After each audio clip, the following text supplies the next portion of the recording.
गुरुर्ब्रह्मा गुरुर्विष्णु गुरुरेव महेश्वर गुरुरेव परम ब्रह्म तस्मै श्री गुरवे नमः। मित्रों, राधे राधे। सभी को मेरा भाव भरा प्रणाम। आज परम सौभाग्य का दिन है कि हम लोग यहाँ परम पूज्य गुरुदेव आचार्य पंडित श्री राम शर्मा जी द्वारा रचित प्रज्ञा पुराण कथा को सुनेंगे। हमारा देश धर्म प्रधान है, अतः यहाँ व्रत, उपवास, कथा, पूजा का बहुत महत्व है। हमारे पूर्वजों ने शायद अपनी दूरदृष्टि से यह देख लिया था कि आने वाले समय में मनुष्य इस भौतिक चकाचौंध को देखकर भटक जाएगा। अतः उन्होंने हर दिन व्रत, उपवास एवं कोई न कोई कथा कहने सुनने का नियम सा बना दिया। 7 दिन की 7 कथाएं, सोमवार भगवान शिव पार्वती, मंगलवार हनुमान जी, बुधवार राहु केतु, बृहस्पतिवार गुरुदेव, शुक्रवार संतोषी माता, शनिवार शनि देवता तथा रविवार सूर्य देवता की कथा तथा व्रत उपवास। इसके अतिरिक्त नवरात्रि, प्रतिपदा, भैया दूज, हरियाली तीज, गणेश चौथ, बसंत पंचमी, सूर्य षष्ठी आदि। इसके पश्चात भी सत्यनारायण कथा, एकादशी कथा, प्रदोष कथाएं, भागवत पुराण सप्ताह, अखंड रामायण, गीता का पाठ आदि का प्रचलन भारत में बहुत अधिक है। कारण स्पष्ट है कि मनुष्य के जीवन का प्रत्येक दिन महत्वपूर्ण है। उसे कथाओं के माध्यम से सचेत किया जाता है कि उसे किसी भी दिन कोई भी गलत कार्य नहीं करना चाहिए। कथाएं किसी भी राष्ट्र की संस्कृति को जीवंत बनाए रखने वाली होती हैं। धार्मिक, आध्यात्मिक तथा नैतिक कथाओं से मनुष्य का नैतिक उत्थान होता है। ये मानव जीवन की समस्याओं का समाधान कर उसे सही मार्ग दिखाती है। कथाएं मनुष्य जीवन को बहुत प्रभावित करती हैं। प्राचीन काल में विष्णु शर्मा नामक पंडित जी ने राजा के दुष्ट पुत्रों को कथाएं सुनाकर सदाचारी बनाया था। हितोपदेश तथा पंचतंत्र की कहानियाँ इसका प्रमाण हैं। दादी नानी की गोद में बैठकर कथा सुनने वाले बच्चों के महान व्यक्तित्व का निर्माण कहानियों के माध्यम से सहज ही हो जाता है। इसलिए इस कथा साहित्य का निर्माण किया गया। व्यक्ति के चरित्र निर्माण के लिए वेद, उपनिषद, आरण्यक, स्मृति ग्रंथों की रचना हुई, किंतु कथा कहानियों को उससे भी अधिक प्रभावशाली उपाय समझा गया। होम्योपैथी की मीठी गोलियों की भांति पौराणिक कथाओं के माध्यम से मनुष्य को समझाया जाए तो जीवन में अवश्य बदलाव आता है।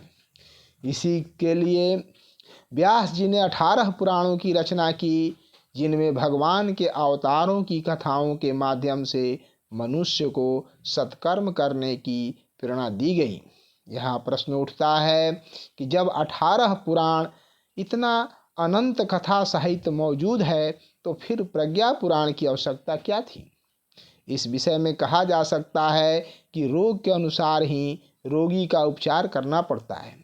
जब त्रेता युग में रावण को बहुत शक्ति और धन को पाकर अहंकार हो गया, तो अहंकार ही विनाश का कारण होता है, यह समझाने के लिए रामायण की रचना हुई।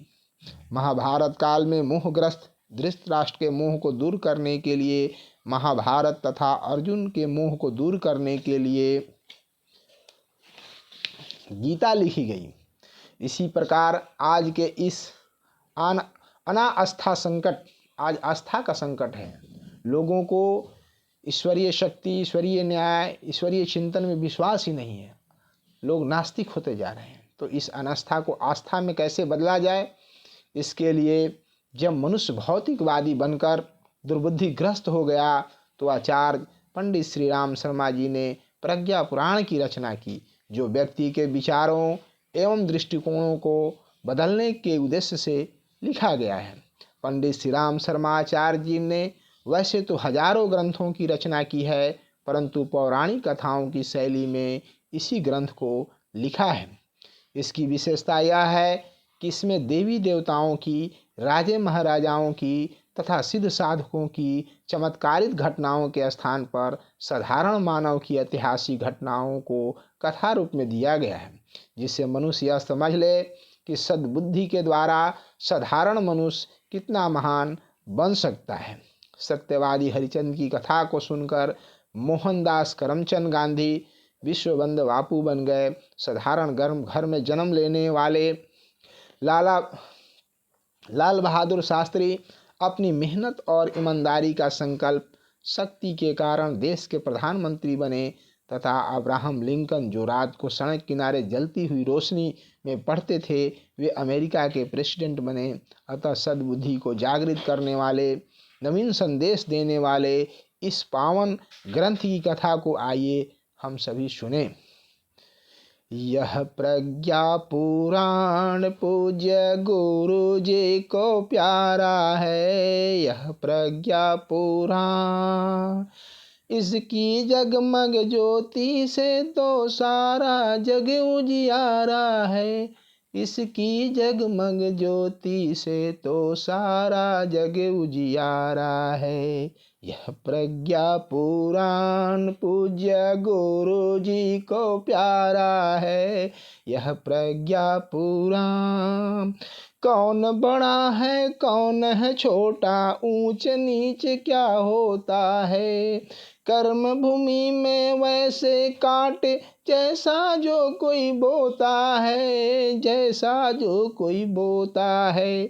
माँ की ममता एक समान, जननी सुत दुलारा है। माँ की ममता एक समान, जननी सुत दुलारा है। यह प्रज्ञा पुराण पूज्य गुरु जी को प्यारा है। प्रज्ञा पुराण जुग ऋषि की अमर वाणी है। इसके पढ़ने सुनने से जीवन की सारी समस्याओं का समाधान हो सकता है। ये ग्रंथ युग दृष्टा की तप साधना का संदेश है। प्रज्ञा पुराण को आधुनिक युग की रामायण गीता कहा जा सकता है। ये ग्रंथ आकाशदीप की भांति प्रकाश देने वाला तथा जीवन के करुण क्रंदन को मिटाने वाले, हर भ्रांति को दूर कर कलमश कसाय को मिटाकर देवत्व का निर्माण करने वाले हैं। प्रज्ञा पुराण के 4 खंड प्रकाशित हैं। प्रथम खंड लोक कल्याण जिज्ञासा प्रकरण से प्रारंभ होता है, फिर आत्मदर्शन करा के भगवान के अनुदान स्वरूप संयमशीलता सिखाता है तथा भक्ति भाव एवं सत उत्साह जगाकर जीवन में संघर्ष का पाठ पढ़ाता है। दूसरा खंड मानव जीवन को पशुता से उठाकर देवत्व की ओर ले जाता है। तीसरे में परिवार निर्माण, नारी जागरण, शिशु निर्माण तथा वसुधैव कुटुंबकम का उनका पाठ व्यक्ति को पढ़ाया जाता है। तो चतुर्थ खंड में भारतीय संस्कृति के जागरण का संदेश है। ये 4 खंड जीवन रूपी मानसरोवर के 4 किनारे हैं। इनके 7 अध्याय मानसरोवर तक पहुँचने की 7 सीढ़ियाँ हैं तथा इन 7 सीढ़ियों को पार कर मनुष्य उस अमृत का पान करता है, जिसमें डूबकर मानव जीवन धन्य हो जाता है। बोलिए परम पूज्य गुरुदेव की जय।